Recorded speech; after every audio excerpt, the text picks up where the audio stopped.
الحمد للہ رب العالمین والصلاة والسلام علی محمد وآلہ واصحابہ اجمعین۔ درس اقبال شہر میسور کا حقیقتاً کہا جائے تو ایک تاریخی سلسلہ ہے۔ کووڈ کے 2 سال نکال دیے جائیں تو گزشتہ 28 سالوں میں تقریباً 100 سے زائد اقبال فہمی پر اہم ماہرین کے محاضرات ہو چکے ہیں، لیکچرز ہو چکے ہیں، جن میں سے دو شخصیات کو تو ہم جانتے بھی ہیں اور براہ راست استفادہ بھی ہوا ہے، جناب پروفیسر محمود آغا سروش صاحب اور جناب پروفیسر بی شیخ علی صاحب، اور آپ میں سے ہمارے خیال سے سبھی نے ان کے درس اقبال سے استفادہ بھی کیا ہے اور ان کے اقبال فہمی اور اقبال شناسی سے فائدہ اٹھایا ہے۔ اللہ انہیں غریق رحمت کرے۔ اب ان حضرات کے دنیا سے رخصت ہونے کے بعد اس اہم ذمہ داری اور اس اہم کام کو آپ تمام کی محبتوں نے ہمارے حوالے کیا ہے۔ گرچہ ان اساتذہ کے سامنے میری حیثیت بالکل ایک طالب علم جیسی ہے، اور طالب علم کو کام دے دیا جائے تو طالب علم کی کوشش ہونا چاہیے کہ آہستہ آہستہ اپنے مطالعے میں اور اپنی پہنچ میں نکھار پیدا کرے، لیکن طالب علم سے کبھی امید نہیں رکھنا چاہیے کہ ایک دم سے وہ اساتذہ کی کرسی پہ جا کے بیٹھ جائے گا۔ تو اسی حیثیت سے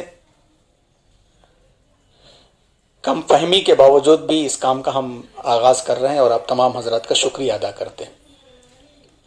دوسری بات، اپنی بات کو اس درس کو شروع کرنے سے پہلے یہ ہم ذہن میں رکھیں کہ 20ویں صدی میں جن شخصیات نے اسلامی فکر اور تہذیب پر ٹھوس علمی لٹریچر پیش کیا ہے، اس میں علامہ اقبال کا نام نمایاں حیثیت سے آتا ہے۔ 1877 سے لے کر کے 1938 کے درمیان جن کا زمانہ رہا ہے، اور اقبالیات پر خوب لکھا گیا ہے اور خوب پڑھا گیا ہے اور ابھی بھی لکھا جا رہا ہے۔ کچھ کج فہم جو ہیں ان کی شخصیت کو بدنام کرنے کے لیے انٹرنیٹ کا سہارا لے کر کے ایسے لٹریچر کو ڈال رہے ہیں جس کو شعر تو کیا نثر بھی نہیں کہا جا سکتا، اور اقبال کا نام لکھ دیتے ہیں۔ یہ ایک تہمت ہے، یہ گناہ کبیرہ میں آتا ہے کہ خاص طور پر کسی کی شخصیت کو، اس کی ادبی حیثیت کو مجروح کرنے کی کوشش کی جائے۔ علامہ اقبال علیہ الرحمہ کی شخصیت اہل ادب کے نزدیک بھی مسلم ہے، اہل فکر کے نزدیک بھی مسلم ہے، اور سویلائزیشن اور کلچر کا مطالعہ کرنے والے فلاسفرز بھی جو ہیں ان کے ہاں بھی ان کا مقام ہے۔ یہاں ہم یہ بات کہتے چلیں کہ چونکہ فکری حیثیت سے اور علمی حیثیت سے مدارس اسلامیہ سے ہمارا تعلق ہے، تو جس کے پس منظر میں جو ہوتا ہے اسی پس منظر کا ریفلیکشن اور اثرات نظر آتے ہیں۔ تو علامہ اقبال کی شخصیت کو سمجھنے کے لیے بھی مذہبی اثرات ہی ہمارے ذریعے سے سامنے آ سکیں گے، اس لیے فی الفور بہت بڑی توقع نہیں رکھنا چاہیے کہ وہ ادبی منظر کشی جو علامہ اقبال کی شاعری میں نظر آتی ہے ایک دم سے مجھ سے پیش کر سکیں گے۔ اس دنیا کے اندر شخصیت کے طور پر نبی کی شخصیت صرف معصوم ہوتی ہے۔ نبی معصوم، صحابہ محفوظ، اللہ تعالیٰ نے صحابہ کو محفوظ بنا دیا۔ نبی معصوم، صحابہ محفوظ۔ نبی کے بعد غلطی کا امکان ہر انسان سے۔ علامہ اقبال بھی انہی شخصیات میں سے آتے ہیں کہ جن کی شخصیت کو معصوم نہیں قرار دیا جا سکتا، جن کی فکروں کو محفوظ نہیں قرار دیا جا سکتا، جن کی ہر بات کے اوپر صاد نہیں کیا جا سکتا، لیکن ان تمام چیزوں کے باوجود ان کی شخصیت کو جب اس ترازو میں، اس پیمانے پر لایا جائے تو جو موجودہ شخصیات ہیں، تو کسی کی شخصیت شاعر کی حیثیت سے، ادیب کی حیثیت سے مشہور ہوگی، کسی کی فلسفی کی حیثیت سے ہوگی. غزالی، ابن خلدون، فارابی یہ اپنے اپنے عنوان میں مشہور ہیں. غالب، ذوق، سودا یہ اپنے اپنے فن میں مشہور ہیں. کسی کی عالمانہ حیثیت سے شاہ ولی اللہ اور شاہ شبیر عثمانی یہ سارے کے سارے حضرات اس میں مشہور ہوں گے. لیکن علامہ اقبال کی شخصیت میں تنے تنہا تمام عناصر مل جائیں گے، تمام عناصر مل جائیں گے. تو جب ایک شخص کے اندر اتنے عناصر مل رہے ہوں تو اس کے شخصیت کے 2%، 3% پہلوؤں کے اوپر انسان کو نظر کرنا یہ سراسر غلطی ہے اور کج فہمی ہے. یہی وجہ ہے کہ جو سلجھی فکر کے لوگ ہیں علامہ اقبال کی شخصیت کے ان پہلوؤں کو زیادہ اجاگر کرتے ہیں کہ علامہ نے کیا فکر دی ہے. علامہ اقبال کی علمی اور ادبی زندگی کا آغاز تو 19ویں صدی کے آخری عشرے میں ہو چکا تھا، جیسا کہ آپ سب جانتے ہیں، اور یہ بات مشہور بھی ہے کہ سن 1900 یا سن 1901 یا 2 سے وہ انجمن حمایت اسلام لاہور کے جلسوں میں شریک ہونے لگے تھے. لیکن قومی زندگی پر ان کے اثرات جو مرتب ہوئے ہیں وہ یورپ سے واپسی کے بعد ہوئے ہیں، 1908 کے بعد. 1915 میں انہوں نے اسرار خودی شائع کی. یہیں سے ان کے قلم سے انقلابی تبدیلی کے محرکات آنے شروع ہو گئے. ملی زندگی کے نئے باب، عملی سیاست میں شرکت کیا انہوں نے، اس کے ذریعے سے تغیر و تعمیر، فکر اسلامی کی تشکیل نو، ملت کی مزاجی کیفیت، قوم کا احیاء. گویا یوں کہا جا سکتا ہے، اس بات کو ذرا دھیان سے ہم پڑھیں اور سنیں، کہ 13ویں صدی عیسوی میں مولانا جلال الدین رومی علیہ الرحمہ نے، جن کا دور 1207 عیسوی سے لے کر کے 1273 عیسوی کے درمیان کا تھا، 13ویں صدی عیسوی میں جو کام مولانا جلال الدین رومی علیہ الرحمہ نے مثنوی کے ذریعے انجام دیا تھا، اسے 20ویں صدی میں علامہ اقبال نے پہلے اسرار خودی 1915 اور رموز بے خودی 1918، پھر جاوید نامہ 1932 اور پھر پس چے بایت کرد اے اقوام مشرق 1936 کے ذریعے سے انجام دیا. مثنوی کے افکار کا ریفلیکشن ان تمام میں نظر آتا ہے. اب دیکھیے اسرار خودی میں جمود اور انحطاط کے اصل اسباب کی نشاندہی کی گئی. تصوف پر یونانی اور اجمی اثرات کی وجہ سے جو حیات کش تصور مسلمانوں پر مسلط ہو گیا تھا، اس کی تباہ کاریوں کو واضح کیا گیا. زبان تو فارسی ان کی ہے، ان شعری مجموعوں کی، لیکن اس کے اندر یہ مضامین پائے جاتے ہیں. اسرار خودی کا مرکزی تصور ایمان کی یافت اور اس کی قوت سے ایک نئے انسان یعنی مرد مومن کی تشکیل ہے. علامہ اقبال کے مرد مومن کی خاص پہچان ہے. اور رموز بے خودی میں اس اجتماعی، ادارتی اور تاریخی تناظر کا بیان کیا گیا ہے جس میں یہ انسان اپنی تعمیری کردار ادا کرتا ہے. اسرار خودی میں مرد مومن پایا جاتا ہے، اور رموز بے خودی میں وہ اپنا اجتماعی کردار ادا کرتا ہے. فرد اور ملت کا تعلق، اجتماعی نسب العین، خلافت الہیہ کی تشریح و توضیح، اجتماعی نظم، خاندان، قانون شریعت کی نوعیت اور خودی کی پرورش، ملی شخصیت کے نمونے، تاریخ کے حصوں پر اس میں روشنی ڈالی گئی تاکہ یہ مرد مومن اپنے کردار کو کس طرح سے ادا اسے کرنا چاہیے. اور اس کے بعد آتا ہے جاوید نامہ، جس کو انگریزی میں پروفیسر بی شیخ علی صاحب نے ٹرانسلیٹ بھی کیا ہے.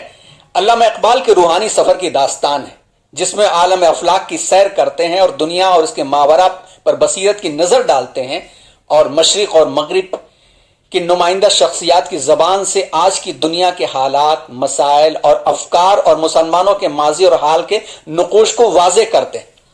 اور پھر پس چے بایت کرد اے اقوام مشرق میں مغربی تہذیب کے چیلنج کا مطالعہ کر کے بتایا گیا کہ یورپ کی ترقی کا اصل سبب کیا ہے اور مغرب کی تہذیب کے روشن اور تاریک پہلو کیا ہیں. مغرب کی اندھی تقلید سے قوم کو متنبع کیا گیا اور صحیح راستے کی رہنمائی دی گئی. پیام مشرق، ارمغان حجاز میں یہی پیغام دوسرے انداز میں دیا گیا. اور اردو کلام میں خصوصاً، اب تک تو چلا فارسی کا، تو فارسی میں آپ نے دیکھا کہ اگر اس کا تعارف ایک جملے میں کرایا جائے تو یہ کرایا جا سکتا ہے کہ اسرار خودی میں جمود کو توڑ کر کے ایک مرد مومن کو پیدا کیا گیا.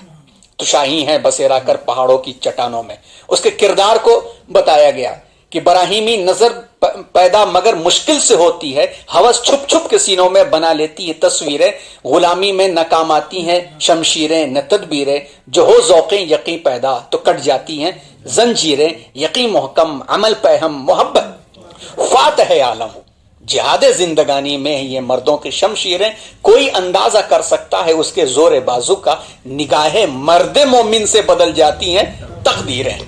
اب یہاں پر اللہ تبارک و تعالیٰ نے جو بصیرت علامہ اقبال کو دی تھی، ان کا سلسلہ کہاں سے جڑتا ہے جا کر کے؟ وَلَا تَهِنُوا وَلَا تَحْزَنُوا وَأَنْتُمُ الْأَعْلَوْنَ إِن كُنتُم مُؤْمِنِينَ، یہاں جا کر جوڑتا ہے۔ اور پھر حدیث میں کہ میرا بندہ جب میرے لیے قربانیاں دیتا ہے اور اپنے آپ کو کھلا دیتا ہے تو میں اس کا ہاتھ بن جاتا ہوں، میں اس کا پیر بن جاتا ہوں۔ اور پھر جب حب خدا میں، اللہ کے رسول کی محبت میں جب وہ سرگردہ نظر آتا ہے اور اپنے آپ کو گم کر لیتا ہے چیزوں کے اندر، تو پھر رب اشعث اغبر لو اقسم علی اللہ لابر، کہ بہت سارے گندے بال پراگندہ حال ایسے لوگ دکھیں گے کہ قسم کھا لیں تو اللہ اس کو پوری کر کے رہتے ہیں۔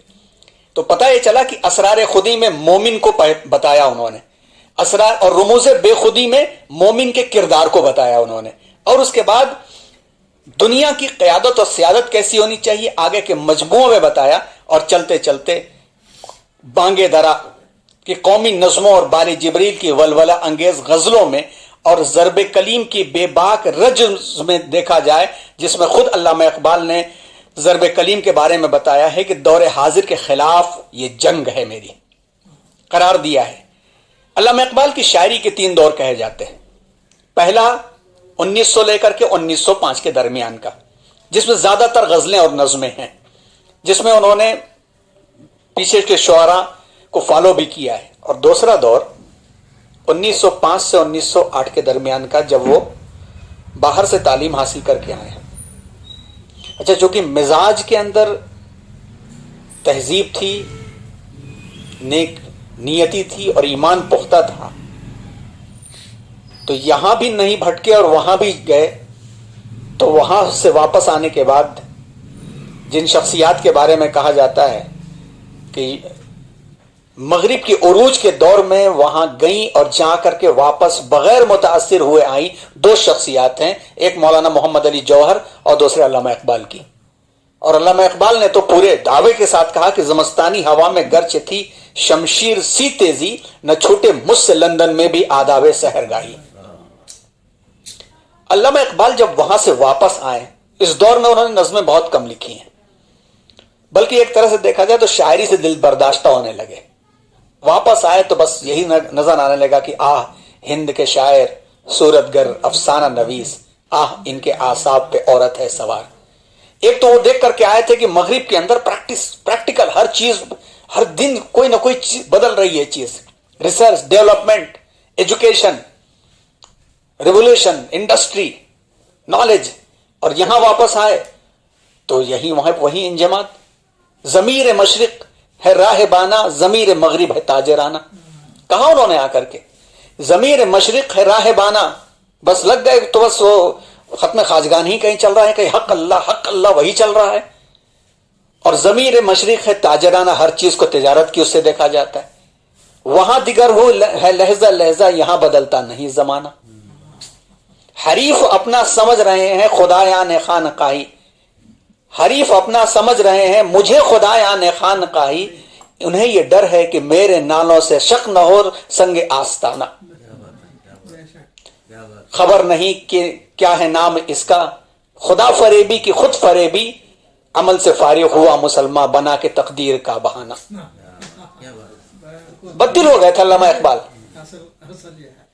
بدل ہو گئے تھے، لیکن پروفیسر آرنالڈ نے ان کو کہا کہ آپ کو لکھنا چاہیے، اور علامہ اقبال نے لکھا، اور لیکن رخ کیا ہوا، فارسی کی طرف چلا گیا، کیونکہ فارسی کا دامن وسیع تھا اردو کے مقابلے میں۔